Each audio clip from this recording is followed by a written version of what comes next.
So that's the cool. From the crusty Fourplex in Silver Lake, California, it's Random Rants with Pauly Shore. Here he is, Pauly Shore. And I just kind of roll out like this shit. You see me do that shit? Motherfucker, I'm trying to take care of motherfucking business up in this motherfucker. You think you got me, motherfucker? You ain't got shit.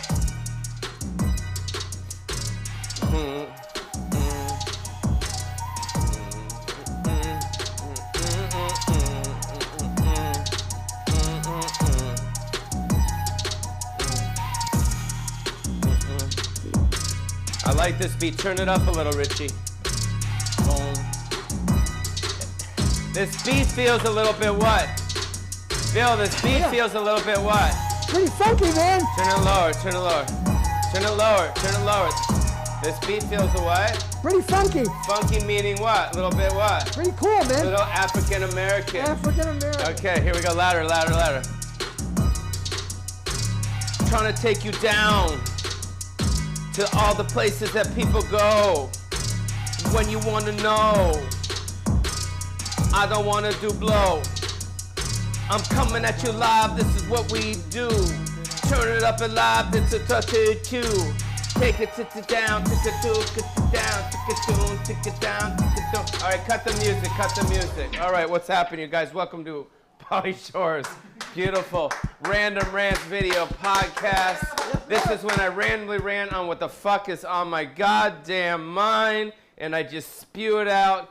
Little baby Larry David, where can people see this, hear this, feel this, and fucking spell it? Oh, yeah. Oh, you can find us on YouTube, on Spotify, on iTunes, and on All Things Comedy Channel, baby. Yes, baby. I like when you say baby because that's a baby. It's a baby. Oh, yeah. Very excited about today's guest. It's very, very cutting edge. This guy's very cutting edge. He's on the cusp. He's very much wanted. It was very hard to get this gentleman on this afternoon's program. Bill, tell us a little bit about this gentleman right now. Certainly. He was born in Washington, D.C., served in the Air Force, and you know him from the Chappelle Show and his own podcast. God damn it. Without further ado, the man, the brother, my man, all the way from another mother, coming at you live, motherfucking bitches, Mr. Donnell Rawlings, dudes.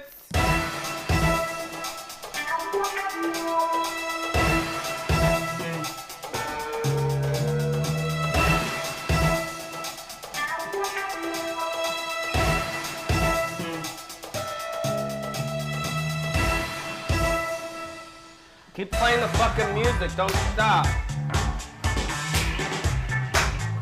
Yeah, what do you think? Cool, man. I like it. Ride that back, baby. All right.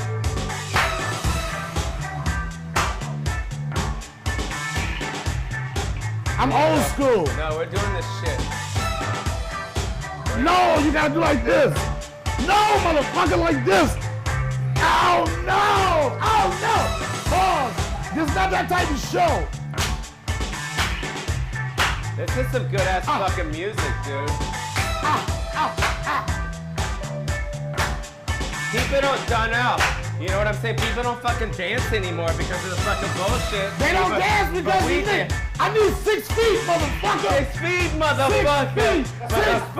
6 feet.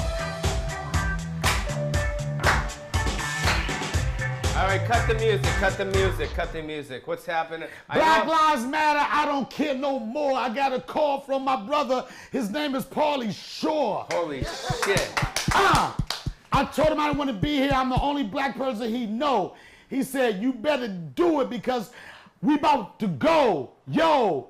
Holy shit. God damn it. Turn my shit up. More motherfucking y'all know what it is. Y'all don't know what I'm about. But guess what? That's it. My shit don't even got a rhyme. What? Holy you shit. already know he got a mask on his face, and I ain't got no mask, and Pauly's a big disgrace. We got a young Larry David in the back. He's short as shit. But guess what? When you rap, they call you gotta spit. Oh my God. My son go camping, and he likes s'mores. but I got some history with the motherfucker Shores. Boom. He told me I can't talk about Black Lives Matter, but I said I'm not fucking no white chicks in the farmer's market because Black Lives Splatter. Oh, shit.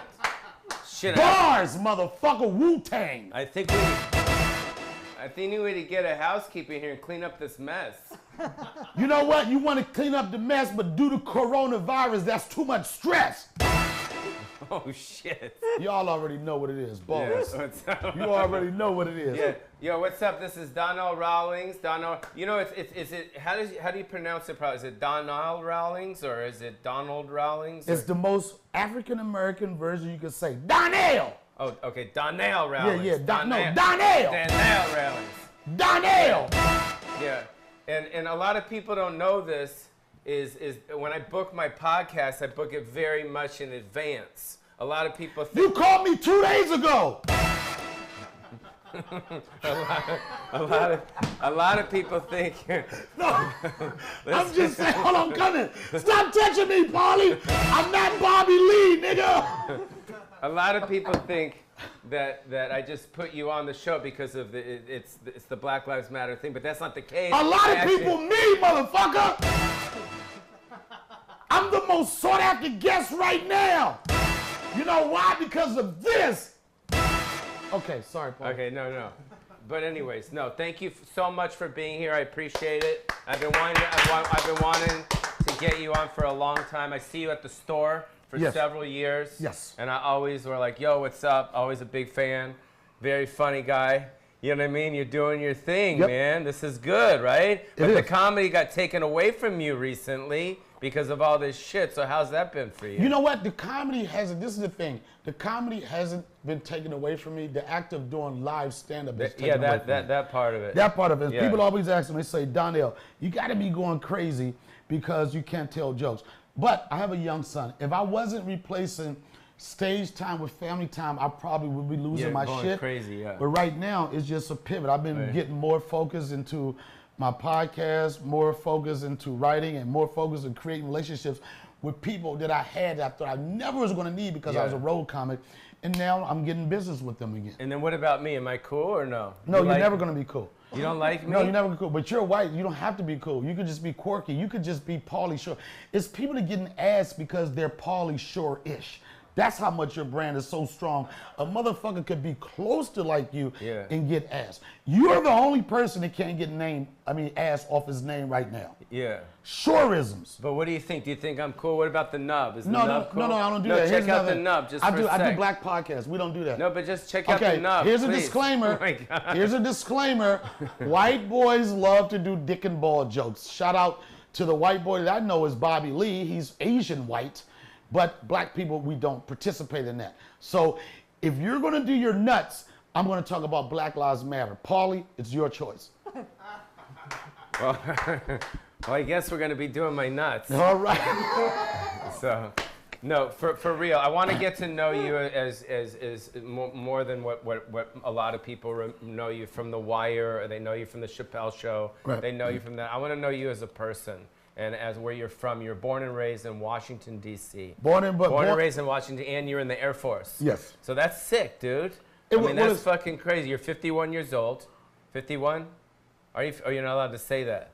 Oh, shit. Fuck. I'm 52, bro. I don't give a fuck how old you are. We didn't talk about this, Pauly. You do know the rule. What? Do you know it's illegal to give somebody's age in a casting call or anything? And that's what you want to do? We can cut it. We'll that's take what. No, we're not going to cut it. No, we'll take this. No, part we're out. not going to fucking cut it. Dads are cool too. I'm just going to deal with it. Dads are cool. So you're 50. You're 50 years old. Fuck. No. Okay, here. Put these on. It'll look better. You're good. I'm seasoned, motherfucker. Yeah. That's what I am. Okay, so Washington, D.C. Take your old ass glasses, yes. Washington, D.C. Air Force. Tell us about that. Well, I was like a lot of black people. I didn't go join the Air Force because I was patriotic. White guys do that. White guys join the military so they could camouflage their face. They can put all type of paint. They can hide in trees. And they can be like in that situation. Sharpshooters. Black people usually go in the military because either they didn't have a skill set coming out of high school, they didn't want to go to jail, and they didn't want to get locked up. So for me, in my case, I thought that was the next thing. I wasn't going to go to college. I wasn't trained or anything. So I thought it was an opportunity for me to get away. First time I ever was on an airplane was when I was in the Air Force. I get to travel, which they always promote. And I got to experience some different cultures, some different things. I did 4 years in the Air Force as a police officer, which nobody would ever believe. I'm not going to. Miranda rights. Yo, Miranda I will rights. if you say I can't believe. Miranda rights. No. Miranda rights. Miranda rights. If we're going to do it, let's get the full thing. Anybody got a taser? Whoa. Let me tase this motherfucker. But I was a cop in the military. Can you hold Topo Gigi while you tell your story? Sorry, okay, go on. See, he's Topo Yo, Gigi. yo, Remember from the Ed Sullivan Show? No, when I you remember the Ed Sullivan Show back in the day? This was Topo Gigi. But you know what this show is today? It's a Tekashi 6ix9ine show right now. Wow. Okay? Because this is what we call a fucking rat. All right? And that's what Tekashi 6ix9ine represents to me. Take your snitching ass mouse and put him the fuck over there somewhere. Sorry. Thank you. Okay. Kick All Topo right. Gigi. All right, Wow. thank you. Listen, see how white people turn on each other? You see how quick he turned on them? So do you like Jewish people better than like white kind of Trump people? Yeah, I get, well, to the extent of 10%, I do. Yes, and I like Jewish women because the streets say Jewish women have the best neck. No, not that neck. Okay. Oh, wow. Yeah, you didn't know that? No, I didn't. Oh my God, they have the best neck. They have the best wow, neck. interesting. If you want to experience the next level of neckism, Are you getting just without this? I don't want this to be racist, and if it's racist when I ask you this, like tell me not to ask you this. Well, you always have to pre-qualify your statement. Wait. The 9 times out of 10, yo, you can't cough, Pauly, all right? Cough. Pauly, hold that shit, turn it into a fart. I'm fucking risking my life in this motherfucker. Don't fucking cough. Okay. But go back to your racist question No, again. it's just a question. Are you getting more vagina now as opposed to like 3-4 months ago? No, I ain't trying to fuck nobody right now. I'm just saying in general, like. No, I haven't been focused. I'm telling you, the pandemic has lessened my Sexual, testosterone. Yeah. I don't Me too. Like, who gives? My dick's got shriveled up inside my body. Your dick has always been shriveled up inside your body, Pauly. That's true. I didn't know about that. Here's the thing. If you are focused on getting ass to the pandemic, you don't understand what's going on in the world. Yeah, I'm not. No, right? I would never do that. You can't do that. And I don't like it, actually. It makes you really, I'm telling you, the thing that's happening about this pandemic, it makes you focus on the important things of life. And the most important thing in life is staying fucking alive. That's it. So the pandemic is like, as wild as people used to be or whatever, this is the time, and I call it as God, it's a God's curse. This is a time where you got to check yourself and you say, what's important in my life? My career is important, my family is important, and my friends important. And with that said, you don't have time to be trying to fuck bitches. Women, queens. Yeah, I understand. Yeah. You say you don't have time. So tell me about DC. DC? Take it back. So how close, because when I think of DC, I think of the White House. I think of Washington, DC, the White House, meaning like, the Treasury Estate and like, and the Lincoln Memorial and like that area, that part of DC. When I think about DC, I think about poverty, motherfucker. Play that song again. Do you like this shit? Yo, are you having fun? Yo, let me do it again. Yeah, are you having fun? Hold on. No, are you having fun? Let me cut this how you want. Yo, when I think about DC, I think about this. Yeah. Keep going. Motherfucker. Keep going. That's what I think about DC. When I think about DC, Bill, I think about soul. Dance with them. When I think about DC, dance with them, I think about chicken wings with mumbo sauce. Get close When to I him. think about DC, I think about this old ass motherfucker right here when I think about DC. And when I think about him, I think about marching. I think about civil rights. I think about if it wasn't for him, black people would have never got marching permits. That's what I see. I see a motherfucking freedom fighter right here. Okay, cut.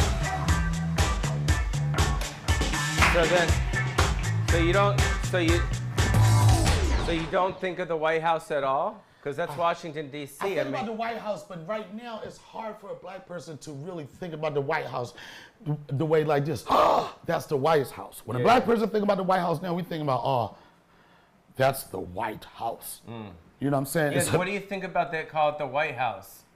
I think it should be some change. Yeah. I think it was called the White House for so long. I wonder is because that's actually a good thing. Maybe it was called the White House because there's so many white people that lived in the White House. Yeah. Yeah, that's not cool. They should change it to the what house? What do you think? The what house? Yeah, what do you think they should change it to? Because the cartoons, you know, the cartoons on The Simpsons, what did they do? They're changing the guy was speaking. He was a white dude, and he was speaking as a black character, and now that's changing, right? I think that you shouldn't talk about politics. Okay, I'm just asking. I know, but that's another thing. You shouldn't ask about politics.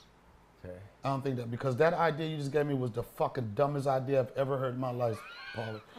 And you're supposed to be an inspiration. Which idea? The one about changing the name. You don't think you should change it? To the White House, if you're going to change it, okay, this sounds good for you. Let's call it the crib. I like that. The crib. Yeah. Shit's getting a little weird in Yo, here, dude. Look, we can edit this, right, Dave? I mean, this part? What's editing about it? What's editing We can't For edit what? We can't edit it. This the real shit. This is the real shit. What are we doing? Now you this big time goddamn director and producer and shit. You won't just let this shit marinate? We are marinating. We need production time, Pauly. Pauly, you called me 2 hours before this happened because somebody fucking passed on you. Now you're taking away from my moment because this isn't exactly what you want.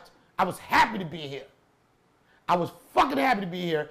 And now you want to edit me. You can't leave. You can't leave. All Don't right, lock I'll the stay. door. Lock the All door. right, I'll stay. And what about the mouse? You don't like the rat? Fuck that mouse! And that rat is not out. So back to Washington. You grew up. You have brothers and sisters and stuff. Yeah, I have two younger brothers. This is really interesting, on my mother's side. Okay. Because a lot of black people, when you say how many brothers and sisters you got, you'll say, well, on my mother's side, there's 2. But on my father's side, it's 5 and a possible. It's almost like playing a game of spades. You never know when the number of siblings stop. All right, so between, my dad had 9 other kids. Wow. That's on my father's side. My dad was getting it popping. My dad was getting it popping means that he had a lot of sex with a lot of women, and it was unprotected sex, and I'm a product of that. And back then, it was cool. But I grew up between Washington, D.C., then Alexandria, Virginia. I went to T.C. Williams High School. Whenever I mentioned that to somebody, it was like, oh, do you remember the Titans? I remember, but I don't remember the 70s like that. But my upbringing, it was in Alexandria, Virginia. Went into the military. I went 4 years in the Air Force. When I got out of the Air Force, because I was a cop, I was waiting to be a D.C. police officer. And in the interim, I was head of security for a grocery chain. All right, I know that sounds, it's not the most gangster thing. And I was waiting to become a D.C. police officer. And in that period, there's a guy that used to come to one of the stores I supervised. He worked for Hostess Cake, right? Hostess Ding Dongs? Yeah, Ding Dongs. I like that. I like the Ding Dongs. Of course you do. Chocolate Ding Dongs. Of course you do. Of course you do. So Lee is just Tiger Belly right now. let me tell you a story. So as I was waiting, there's a guy. No, they are my favorite. I know. I believe you. You know, the icing you lick it? But I can never eat a whole ding dong. So what is the runtime of this show again? Don't worry about it, bro. Come on, we're doing good. All right, we're doing good. I just want to We're still on rant 1. All right, we're still on rant 1. Okay. But what I was saying was the guy used to work for Hostess, Ding Dong, Chocolate Love, won't, you love it. He used to give out passes to the comedy club. And I would go with some people that I work with, and I would go and I just was a heckler. I would heckle the comedians. That's hilarious. And I became such a good heckler that people started coming to the show to hear me heckle. And I was such ahead of my time in regard to being an entrepreneur and a businessman. I went to the club owner, Pauly, I would not lie to you, and I told him, I said, look, I think we need to work on a door deal. Hilarious. I said, I've increased your business by 30% in the last 3 weeks. Yo, Pauly, I'm not lying. I tried to Because you're like the famous heckler at the club. Yeah, I became. This isn't the DC Improv, right? No, this was it was called a Comedy Connection in Greenbelt. I never played that club. Because it was mostly a black club. The only white person I ever seen perform there was Rich Voss. Do you think I'm white or do you think I'm not white? I think you're confused. Right. Yeah, I think you're confused. Like, what do? I was raised at a comedy club. no, I understand that, but you know, dude, I have no right parental supervision. That's why I respect the confusion. Can you squeeze my shoulders? I can't do any of that. No, just Pauly. for I'm starting to cramp, bro. What you should do is get Pauly Lee to be more of a guest. He would really love that. I'm telling you, that's in the line of Bobby, Bert Kreischer. Those are the guys that appreciate. Shows? I haven't been on there yet. I haven't been on there yet, but I am. Yeah, he's great. We did a show. I did a show with him on Netflix with Bert Kreischer. Yeah. And at first, the funny thing about this show, at first I was excited to do it because Bert said, yo, we're going to get you down there. It's going to be me, you, Bill Burr, right? And then we're going to go out. It's going to be a place where men bond and stuff. You go fishing and talk about your life and stuff. That was supposed to happen. When I get to work that day, Bill Burr's not there. And then I saw Bobby Lee's name on the trailer. And I immediately said, fuck.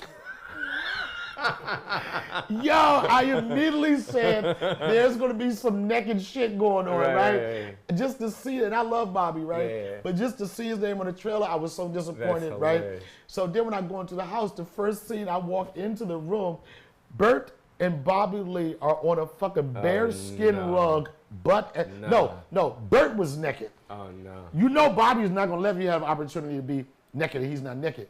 This motherfucker got so excited, Pauly. He saw Bert naked. He was like, whoa, I'll be right back. Motherfucker took his clothes off and laid there and was like this.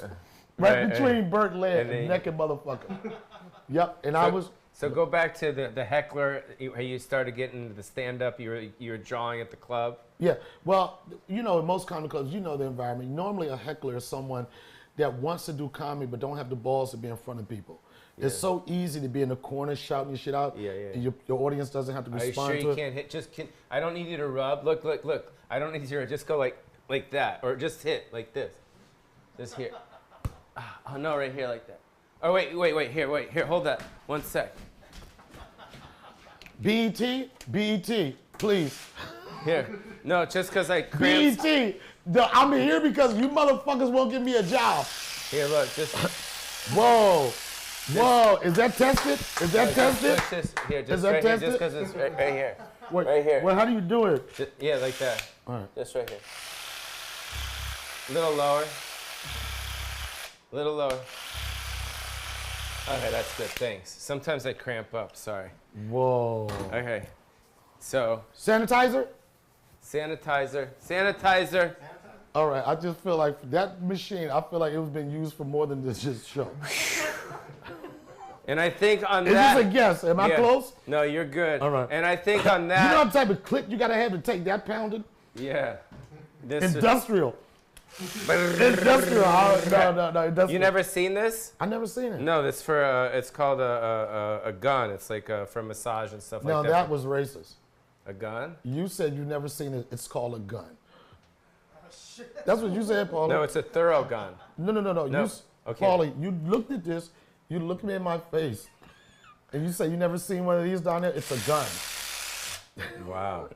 You said I was white confused. I'm not a normal white guy, though. No, very abnormal. Yeah, I'm cool. But do you think like the African Americans, they like me or they don't like me? Okay, on that note, I think we should figure. So I don't want to know the answers. On that. Oh, look at here. Wait, look here. Let me try to bond. I got a Richard Pryor doll here. I got a Richard Pryor doll. Oh yeah, this is the shit right here. That's son. sick. Dude. This is a pro. The fact that you saw him coming up and everything is just incredible. He was the best, dude. He still is one of the best. Yeah. If not the best. Who do you? Let me make some arguments. I had Tony Hinchcliffe on here, and I asked him, and I told him to think about it for 3 seconds, because we all know Dave Chappelle's the best guy now. Period. He's the best comic out there. I know it. Everyone else knows it. But then I said, who do you think would stand up better, him or Dave Chappelle or Richard Pryor? And so maybe you're close to Chappelle. So what do you think? The question is, who would fare better in a show? Just who's better? I don't know. They're two different. They're two different people. I mean, Richard Pryor evolved. You know, like people like before. Richard Pryor went from a clean comic to what people call a filthy comic to a comic that he had evolved. I think when it comes to talking about worldly events and things that are troubling the world. Because Chappelle said one time at the Improv, he said, he looked at all the comedians in the corner, he said, you know what, comics, now is the time for you to grab your balls because it is our job to make fun of the things that are troubling the world. I think when it comes to that, being socially conscious, I think that Dave Chappelle may have somewhat of an edge, but they're coming from two periods in comedy, but they both were just outspoken people, and at the end of the day, they both did it their way. They both are great. Yeah, they're both But for great. this generation right now that don't know of the impact of Richard Pryor and everything, they look at Dave Chappelle and they be like, he's the greatest, and he is one of them. Yeah, and then what about Jordan or LeBron? In what regard? Same question. Same thing. They're from different generations. If you gauge that on how many championships you won, and it's Jordan hands down. But when you look at Jordan, you look at like what he did for basketball. Right. He was a true ambassador of basketball. You know, when the NBA was getting popular in China and across the world, Michael Jordan was one of those figures that you knew when you saw his face who Michael Jordan was. And I don't think that's the same with LeBron James. Okay. But they both are great. And then what about Pauly Shore, Carrot Top? Carrot Top is a better build than you. He doesn't have those guns. He doesn't have as many props. Well, he out-props you, you know, but if you ask a black person, Pauly Shore or Carrot Top, who's better? we don't know the difference. You both look the same to us. I'm just telling you what the streets are saying, son. I'm just trying to tell you what the streets, Carrot Top would never do that. And on that note, we're going into what, Bill? Rant number 2, believe.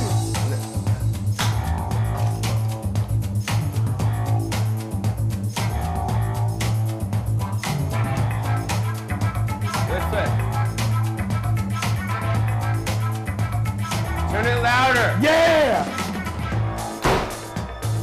What? Oh, okay. You're supposed to be here, bro. What's my mark? Right here. Yeah, we're just cruising. We're dancing still. There's music. Oh, let me do the robot in that bitch.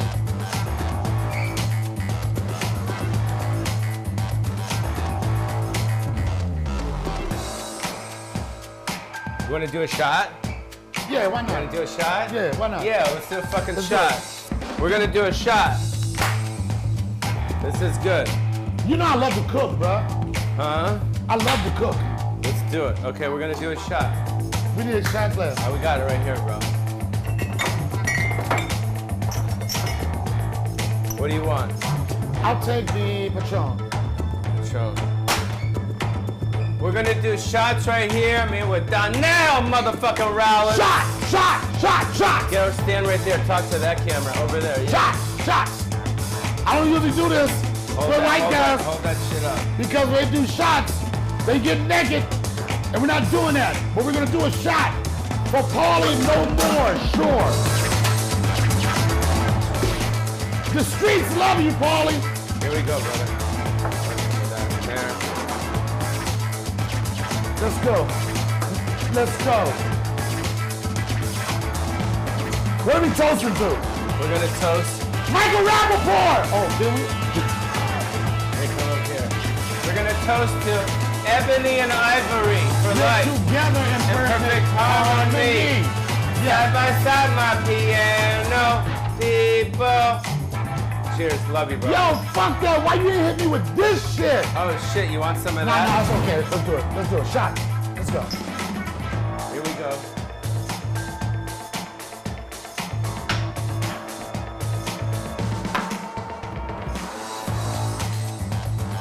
Woo! Ah! All right, cut the music. Racist ass kitchen. White clam sauce? That's so motherfucking racist. Ivory live together in perfect harmony. That's your part. Come on, dude. Don't fucking leave me hanging, bro. Side by side on Piano. keyboard. Daddy, why don't we? Yeah. Shoot me, kill me, don't you ever keep. They don't really care about us. Keep me, you can never beat me. They don't really care about us. It's my black brother right here. Yeah. Fuck what y'all talking about. And on that note, what about the rice? Show him the rice. The rice? Show it to him. It's been there for a couple days. This rice looks every reason why fucking Bobby Lee has a mental disorder. Right. Because he ate this motherfucking rice. This rice reminds me of rice you get from a Newark carryout or a Newark wet market. This rice is the origin of the motherfucking coronavirus. Coronavirus, shit is real. Coronavirus started in Pauly Shore's fucking house. And there's probably some bats in this goddamn bitch. Why am I doing this show? Because I want to let Pauly be more accepted by the African American community. I was in a Dr. Dre Snoop Dogg movie, The Wash. You were. Yes. That was in 1970, Pauly. I was also in a Kid and Play movie. Everybody was in a Kid and Play movie, Pauly. I was, shit. All right, let's just, fuck, I don't know what else to say. How many black chicks have you fucking took down in your life? Let's get to the real problem. You still gonna do that? What is your contribution to Black Lives Matter? Is this racist? Look at that. That's racist. He said this racist. Let me see what the answer is. Yes, nigga! Oh. It's Quaker. Yo! This is pretty Yo, fucking I'm opening this shit up. Look what it says right now. All lives matter. This racist is so racist like this. We don't need a mask. So let's talk about where you were. Cracker Oats. Let's talk about where you were recently. I was texting with you, and you said, I'm out. I said, I'm going to go see Chappelle. He built an outside fucking comedy club. Yes. An outside comedy club. I saw some video of you on there, some photos. Tell us about how this came about and your relationship with him, and he called you up, and I know you guys run deep, and you guys you open. Didn't I see you open for him at Radio City? You did. Remember when I was with Paul Rosenberg? Yes. Remember? Paul Rosenberg, Eminem's manager. Yeah. Well, this took place because Dave Chappelle was tired of quarantine with 10 people, and he had to figure out a way to get some of his friends together to be creative and come together. And the best way to get your friends together is to send a fucking private jet to get them. Wow. And Dave sent a private jet to 4 people from LA. He sent a private jet. Who were those 4 people? Because I fucking wasn't one of them. Matthew, he's a photographer. They call Candy T Man. That's his Instagram joint. DJ Trauma, Jeff Wills from Live Nation, and me. And then he sent a private jet. And when I got off the jet, when I saw Dave, the first thing I said is, I'm not sucking your dick, bro. Because those are the type of things that go on when you send a private jet for somebody. Right. But it was a great experience because, you know, like I know Dave is a person that's on stage all the time. Yeah. So for him to take an outdoor facility that was a pavilion that was built for weddings and engagements like that, to build a stage out, to put these monitors up, to put his logo, which is on everything, to give us opportunity to be funny for our fans and for the fans and for us. You know, comedy is therapy. Yes. So it was an outlet for that, and it was a great fucking experience. And I guarantee you, you're gonna see something big to come out of this. This is the same place where he did the taping for 846. So he built it. Was it in a barn? Like, I mean, explain No, it's like to people. Like, it's a pavilion. If you can when think you of say pavilion, I don't know what the fuck that means. Motherfucker, you white. You know what a goddamn pavilion is, motherfucker. No, I don't. Jesus Christ. What's a fucking pavilion? I know Poly Pavilion. It's UCLA. Well, it's an outdoor place that has a fucking stage. Okay, Paul. Oh, so it's an outdoor thing that already exists. It already exists, but wait, stop. Look at me for a sec. I don't want to look at you, Pauly. I thought he physically built like boom, boom, boom, boom, boom, boom. No, boom. he was not Noah. All right, he wasn't Noah, but the idea is build it and they will fucking come, Pauly. Stop it. Yo, I'm trying not to be homophobic, man. You're testing me, bruh.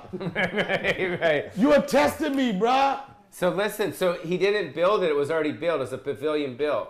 It was a pavilion built. Okay. But they had to go through the governor to get the licenses and stuff. Wow. And it's not like, okay, just do a show, people come. Like the way it's set up, they adhere to all the social distancing, not like this corona-infested place I'm in right now. Which I think on that note, I think you should come closer here. Right here. I mean, if you have it, you have it. We're good. All right. I mean, pretty much. Here, lean in. Cause Yeah. You gotta lean. You gotta lean in. No, when Ian Edwards was on this podcast, he had to lean. He had to lean in, dude, because you got to get the light. Where are you going? Wait a minute. Time.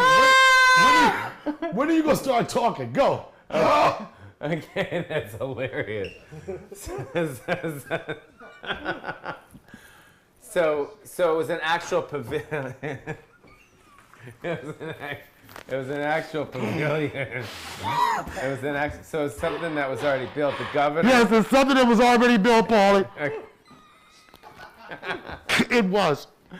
Okay. Yeah. So it was already built. It was already built, Pauly. So there was. How many seats is it? There's no seats. It's outside, Pauly. You're trying to set me up. Are you the Corona police? It was not seating.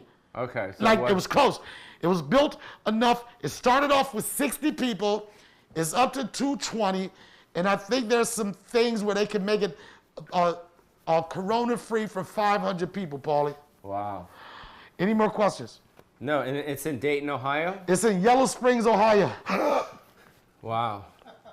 Yes. So and then Michelle Wolf has done it. Michael Che has done it. There's some talk that Tiffany Haddish may do it. There's some talk that Chris Rock may do it. And there's some talk that Kevin Hart might do it. What about the Wheeze? Where does the Wheeze fit in? Is we white people? No, Wheeze is me. That's me. I'm the Wheeze, you know? No one likes you, Pauly.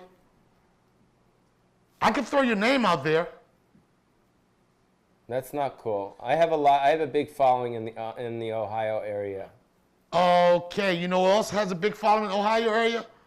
Trump supporters, Pauly. What are you saying? I'm just saying that I could do good. I've opened for Dave a couple times. Okay, then why don't you just go out there and just show up, Pauly? I will. I'll just All right. show up. But he's not gonna send a plane for me. I'll have to fly myself on Southwest. No, because we're trying to keep that plane for mostly black people, Pauly. Jeff Wheels is not fucking black, dude. He's whiter than fucking white. So don't Okay, tell me that's that the only fucking cracker. bullshit. That's the only cracker that was on the plane, Pauly. Yeah, he's a triple cracker. Yeah. Yeah. All right. Hey, put that fucking coffee shit down and be my friend, dude. Stop being racist against I am Jewish being your friend by not breathing on you. You're being racist against Jewish people. No, Wu-Tang Clan ain't nothing to fuck with. Wu-Tang Clan, we're good, right? Okay, so where did you guys? So seriously, here, where did you guys meet? Because I know you guys are very close. Me and Dave? Yeah, because I met him years ago when he was in that fucking movie Boomerang, I think. No, I met Dave. Well, we know both of us being from Washington, D.C. We knew of each other's reputation coming from D.C. When I started comedy, he probably had 3 years on me. He left and he moved to New York. And then, you know, with anything, if you're from someone's whole town, you're like, who made it out of here? Who left? And everybody would always bring up Dave's name. I was like, who is this Dave guy? They was like, Right. I said, what makes him so dope? They was like, Right. he's young, he's funny, he's smart, he's animated, right? And when they said that, I said, fuck Dave Chappelle, because I thought I was the shit. Yeah. And then David mentioned this on a toast he did for me at my birthday party. He said when he left, and he would come home, and they would always say, who's popping in D.C.? And it was always the usual suspects. And David said this, Fat Doctor, Andy Evans, Tony Woods. And he said they would always say, but there's this one dude, young dude named Donnell Rawlings. And Dave would respond by saying, fuck that motherfucker. Oh, that's hilarious. I'm the shit. Yeah. So when I moved to New York, What year did you move to New York? This is so you can get close to saying I'm 51 again. Is that the reason why you're saying this Well, shit? I know it's probably late 80s. Yeah, it was like early 90s. Okay. But when I left, what was the question again? No, where you guys met, how this relationship Oh, we met in the started, 'cause village. You We guys met- are very close, yeah. We met over probably a joint in the village. You know what I'm saying? Yeah. He was the hot motherfucker, and I was the hot dude that came from DC that hadn't got past in the main rooms I wasn't mainstream. So he would see me work out, I would see him work out. We became friends from that. Yep. Yeah, wow. And then, because you remember him from Boomerang, right? I do. Yeah, because to me... Robin Hood Men in Tights was my first introduction to him as a movie star. Yeah, because when I saw him in Boomerang, I was like, I knew him because you got to understand something. I was starring in movies at that time. I know, Pauly. Yeah, we know, Pauly. No, but I'm just saying, I remember when he first came out. But when I first saw him in Boomerang, I didn't think he was going to turn into the fucking guy that he's now. The reason you didn't think that because it was all about you. And nobody could fuck with you. You were a young protege. And then a fucking black version of you, which was Dave Chappelle, comes along, and you said, this nigga here. Yeah. You didn't say it out loud, but I'm pretty sure somewhere deep down inside, you was like, who's this African American that's the same age as I am, that's doing the same amount of movies? I liked how he took Paul Mooney, and Paul Mooney was a very close friend of mine. Of course, and very, very close friend of mine. When my mom and him were very close, and I really liked how Dave took Paul in because at the time Paul couldn't get a fucking break. You know what's so interesting about... because Paul was obviously writing for Richard, and he was around, and he was funny, but there was just something people just weren't getting. I'll tell you what it was. I'll tell you exactly what it was. They just weren't getting. Okay. The tone. His tone, right? I'm gonna tell you.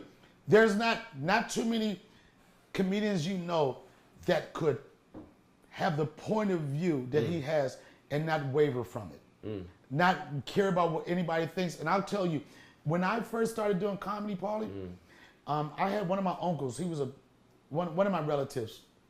They were pretty big drug dealer in the D.C. area, right? And I remember we came here to go to the Disneyland or what's in Anaheim? What is in that? Disneyland.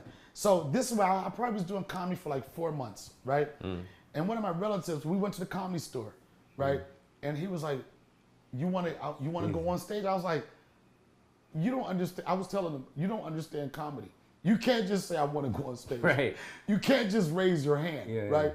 But what I realized, what my uncle was about to do was give whoever was running the list, he was ready to give him like a couple $1,000s to put me on, but that still wouldn't work. But that was the first time I saw Paul Mooney on stage, and I was like, how does a black man get away with talking about white people like this and don't give a fuck? Right. I seen him walk half of an audience. Yeah. And I was like, why, me as a comedian, why is he here? Because you don't get those voices anymore. He had the history, and he was fucking Paul Mooney, one of the greatest to do it. This is unfortunate, like you say, no one gave him a break. Nobody gave him a break. No one gave him a break. Yeah. And that for me, because I love Paul Mooney, and I love the relationship that my mom had with Paul Mooney, and I grew up with him. He was very close with me. His kids, his twins. Yeah. I knew him very well when I was a kid.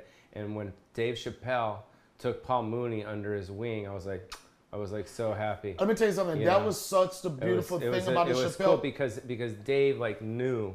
You know what I mean? Let me say this, and it made me feel good. Let me tell you this about with the Chappelle Show. Dave has a company called Pilot Boy Productions. Pilot Boy Productions because before Chappelle Show, he had like 12 or 13 pilots that didn't. One of them got the green light, but it was almost like the company that's always is here, but it's not supposed to be here. One of the things that him and Neil wanted to do when they did the Chappelle Show, they didn't want to rely on Hollywood casting. They wanted to put people on that show that they thought were funny and they respected. You know what I'm saying? And that was one, like you said, took him under the wing. I was one of those people. Greer Barnes was one of those people. Reggie McFadden was one of these people. These were people that the industry didn't necessarily say, that's the person, but Dave and Neil say that's the person. And what did it turn into? One of the dopest sketch comedy shows in the history of TV. Yeah. And so your relationship with him is very, it's, I don't want to say people are envious of it. They're happy for you, but it must be really great to be a comic and to be knighted by him, not only as one of his best friends. You guys are best friends, and he cares for you.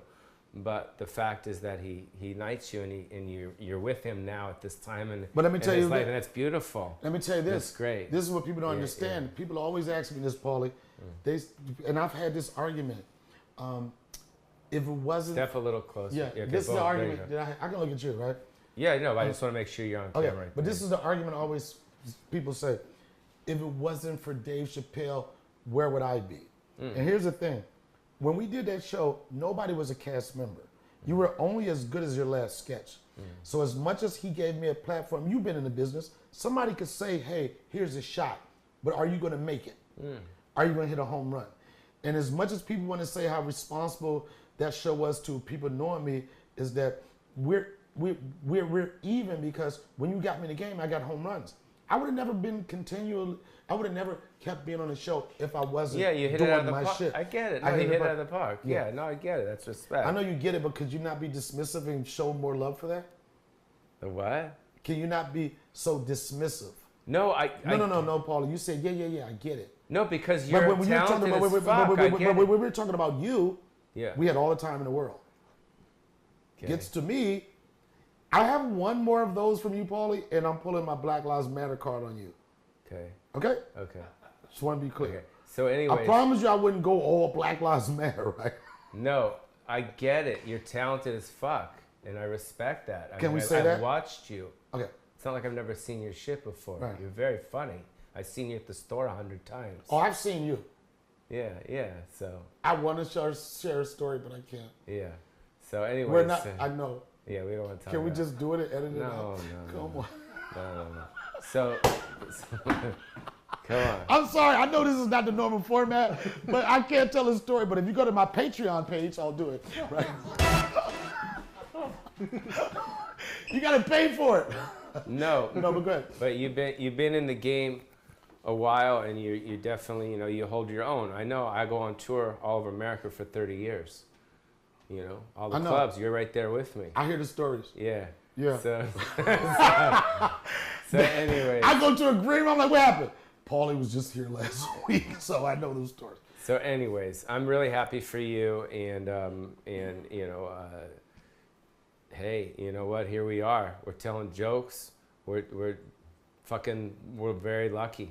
We're very lucky. Oh, we are so lucky. You know what I mean? When you talk about the, Yeah. I can't talk about how lucky we are, right? Yeah. But we're very lucky. Yeah, we're very lucky, and we're very lucky to have a career that spans equally. You got 30 plus. How many years you got? about 30, yeah. 30 plus.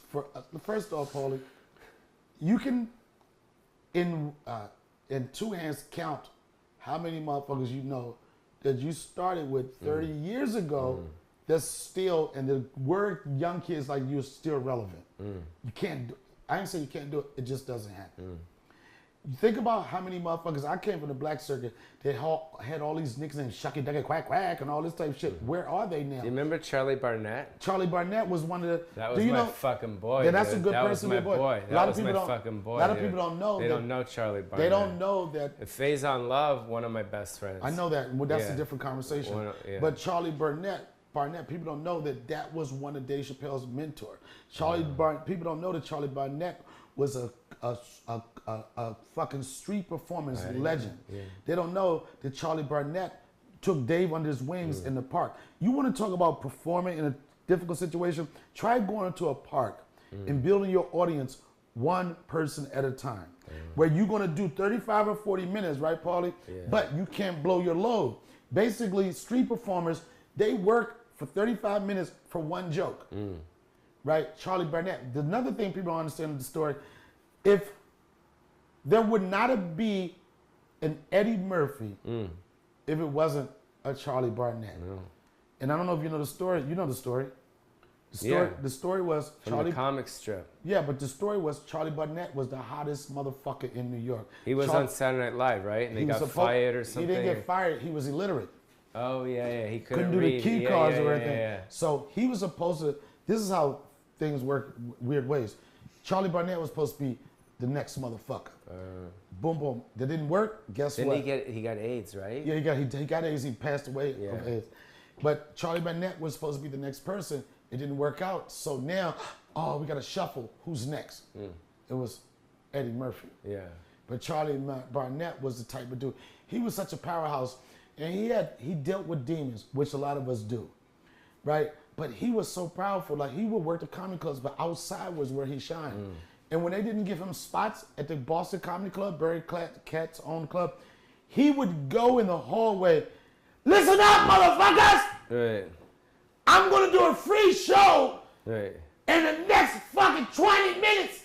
Y'all can stay here and pay that money, or you can come outside with me. Right. Guess what happened, Pauly? Yeah. The fucking club would empty Right. to go see him. You know? And then think about that. You take a person with that type of passion for comedy, for that type of presence, and then you say, and you're hanging out in the park with a young Dave Chappelle. Yeah, I remember. You look at how a Dave Chappelle becomes a Dave Chappelle. Look at the people he associated with. He always was with older guys. He was always with guys that took this shit serious. He was always with guys that had strong work ethics, and always with guys that wanted to be the best. He wasn't with motherfuckers that wanted to just be stars and get pussy. Dave came up at a time when motherfuckers hung out. He hung out with people like this. Yo, I got this joke I want to write. What's the structure? Blah, blah, blah, blah. He was always hungry to learn more. And that's why he's Dave Chappelle now. Yeah. Yep. All right. Bill, Oh, yes. rant what? Rant number 3, baby. 3 dudes! Let's do it. I belong to you. Let's go to the front. End it up in here. Let's do this shit. Right? Do just what you want. You're the one to try. We're gonna go over here. And I'll always be wrong when I need somebody. Are we rolling? Yeah, we're always rolling. Hold on. over. Look at that. Look at that. Do just what you want. Look at the back of the shirt. Dads are cool. You're the one to trust. White people. White people. Throw your hands up. When I need some loving, baby. Do just what you want. Racist. Give me a drum, nigga. You're the one to trust. And I'll always be wrong when I need some loving, baby. Yes! Oh, get this hat off of me. Get this hat off of me. This hat makes me go like, yes! Cut the music. You're the one to trust. Cut. Yeah. Oh, that's So, a famous hat. That's your shit. The last thing I want to talk about, lastly, is let's try to be a little bit, can I say the word inspirational? Yes. Is there anything that you can say that can help people that you feel where we're going now, as opposed to talking about the crazy shit that's been going on in the past? Let's No, I talk can't about talk the about. I future. can't talk about The the future. future. I can't talk about the future without talking about the past. And this is where I want to say that, Paul. Okay. I've been through a lot of these marches, right? I was with the Rodney King March, Trayvon Martin. I've been through a lot of them. And with that said, it's always been a situation where, yeah, we're upset about something, but where's going to be the change? Here's what I'll say, Pauly. Black people, and this is unfortunate, but we're so used to like these injustices, these acts of police brutality. We're so used to it, it's like we're conditioned. Like, okay, no black guy died, we got one coming up. And it's always the same thing, it's always the same cycle. Black people get upset about it, but it's not enough to make a change. And when you talk about inspiration, this is the difference. For some reason, with the George Floyd incident, it feels like everybody feels fucked up about it. So it's not just about black, it's about humanity. And when I say that, I went to a couple of Black Lives Matter protests. I didn't go in the front row, Pauly, because you know Corona is in the first front row, right? It's too close, no social distance. I was in the back where most of the hot white chicks with the yoga pants and the rescue dog fur hair on their, I was back there. Yeah. I was with Karen. Okay, you know who Karen is, right? Karen. She's a white woman that represents like, oh my God, what are you doing? Oh, police, right? But the difference, Karen. Pauly doesn't know who a Karen is. Okay. Hi, Karen. Hi, Karen. Okay. Well. Okay, no, that's what, okay. So the difference is this, Pauly, and I know when we first came here, he's like, I don't want to be on the Black Lives Matter stuff too much because you said it. You about I want to try to be hard. Okay, yeah, but yeah. listen, Yeah. you can do that all you want, but dismissing it and not acknowledge it is not the situation. And the beauty of this on the inspirational side of it, right now, Pauly, and this is a real shit I'm saying, everybody's concerned. Everybody's upset. when I went to the first Black Lives Matter protest I went to, I realized it wasn't a lot of black lives out there. Guess what lives were out there? White people, gay people, and there's all other people. Some dwarfs. Couple dwarfs. I didn't see Brad. Okay. Okay. Yo, where the fuck is Brad? Yo, where is he? But listen, the point I'm making that it was weird because as much of a fucked up situation, when I went out there, it felt good, Pauly. It felt good that white chicks was coming and giving me water. Right? It felt good there was Puerto Rican people out there. It felt good that it was gays. It felt good it was everybody. And right now, I'm in a situation, I've never been to a gay pride parade.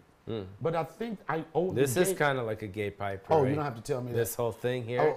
This is 50 years right here. Just celebrate 50 years LA gay pride. This is. Right?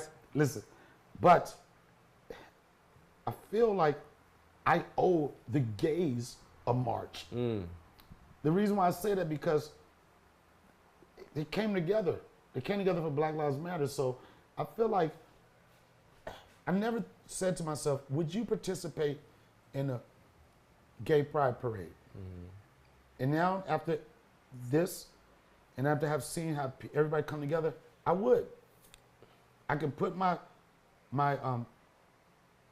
little bit of homophobia, and I think it's a good idea to have a little bit. See, you don't. White people don't have it. White people don't. They don't have it at all. See, right now, I know you're a good guy, but for my audience, if you grab my breast, try it again. No, try it again. No, try it again. I don't want it. You're gonna fucking hit me, dude. I'm not gonna hit you. Try it again. You're gonna hurt me. I'm not. Try it again. Fuck out, white boy. I have to do that for the people. Copy. But I want to be like this. Oh my God, yeah, I love you. Right. I can't do that Copy, because I copy. represent the streets, Pauly. Copy. And the streets don't play that. So what do you think about? Let's fast forward to the future. You know, where do you think this is going to get worse or better? What's your feeling? Better. Better. Right now, is that black people, we have white people exactly where we want them. You guys are apologetic about everything.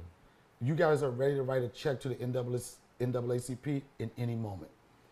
Pauly, I was in Gelson's the other day. I literally cut a white person off, just going to 10 items or less. I had 15 items. I'm black. I have 15 items, right? I know that that's enough to start a boycott. I was like, fuck these white people. I got 5 extra items, right? And I was so aggressive and I was so much in my black shit, Pauly. I bumped the white dude, cutting him off to break the law of 10 items 10 less. items less, yeah. You know what he said? I'm sorry. And he went in his checkbook. He started to write a check for the NAACP. Wow. This is a place we want white people to be. Wow. We want them to be afraid. But with that said, it's still love. Yeah. The civil rights movement needs freedom fighters. Every movement, when it comes to injustice, somebody needs some people that you don't necessarily think would agree with that. I made this point. The old motherfucker in the closet, Larry David. Yeah, that's Larry David, yeah. Yeah, Larry David Jr. I know doing civil rights, he was around at that time. We needed him to go to City Hall and get a marching permit. Black people couldn't get a marching permit now. So the only time things change is when it's people outside of you that give a fuck. Yeah, people and outside. even when we first talked about this, I know where your heart is, I know how you feel, and you were like, Donnell, I don't want to be on that because when we think about shit, we think about the fuck up side. I was like, yeah, but Pauly, how do we talk about it? But we can talk about things that trouble the world. We can talk about it where it don't have to be dark. It's what is your mind open to? Yeah. Do you feel different? I'm just trying to hopefully try to shine some light on some, because everyone's hurting so much right now. But the light is everyone is hurting. The light, it's like everybody's hurting, Pauly. Yeah, everyone but what is you hurting, need to do, while you're thinking about this, you need to stop talking about your nuts, right? Because it doesn't match how much inspiration you want to be. You can't inspire the black community with showing your nuts. So don't do this thing like this, like this. It's not. I'm just trying to bring some comedy to this shit, bro. No. Here's the thing. Sorry. We don't bring the comedy to it. The comedy comes to us. Right. We don't have to. Fighting it. Yo, do you know there's comedy, everything is dark? I have a phrase called too soon. Everybody's heard it, but I've branded it too soon. And I always tell people, They say, can a joke be too soon? In some cases, I think a joke can be too soon, but it never can be too soon for a funny observation. We ain't gotta be chipper all the time, Pauly. Oh, we ain't gotta be that. We gotta be ourselves. Think about it. Don't matter what you talk about, as dark as it may be, you are a born comedian. The comedy is gonna come. But can you talk about some serious shit and it be a funny undertone? It's definitely, it's very sensitive, for, I think, white comedians, to talk about it.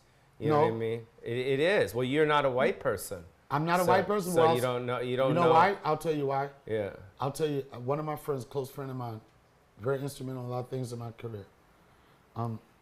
He was telling me, I was getting upset. I was like, why you didn't talk about? Why do you got all this shit on your page? Why you don't talk about this? And he was like, this is what he said. I care. He said, I don't know what to do. He said, I wrote it. I donated. He said, I care. I don't know what to do. Guess what? That's the start. Someone knowing where your heart is, I care. But as a white person, I don't know what to do. I did a podcast with Whitney Cummings. We started off, right, first thing I said is, I don't feel funny right now, but I'm here. She was like, well, I'm going to ask you some dumb questions. I said, you know what? There's no such thing as dumb question. The only dumb question is the question you don't ask. How do you get to the next level if you don't know what someone's concerns are or whatever? But the only thing is why you as a white person explain yourself to me as a black person might explain myself to you. This is the thing we got to do. Have mutual respect for each other. Even if we don't agree, you've heard this so many times, we can agree to disagree. But the dialogue has to be had, and we can't run away from it. If we run away from it, we brush it under the rug. The same way that bitch-ass rice you got in there, when I leave here, you're going to throw it on the ground, you're going to brush it under the rug. We don't want that. No, I'm going to throw it in the trash. I don't want that rice anymore. So day 4 is the day you think you should throw it in the trash? It's a wrap.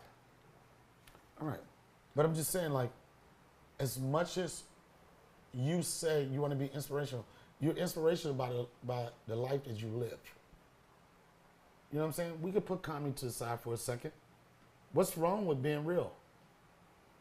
We've made people laugh so long. What's wrong with making people think? Dave Chappelle, I told him 3 years ago, I said, Dave, you've been funny so long that you don't have to be funny anymore. I said, people will pay to hear you talk. And that's what it is. The hardest thing for a comic to do is hear silence. People not laughing. But you know how powerful not laughing in silence is?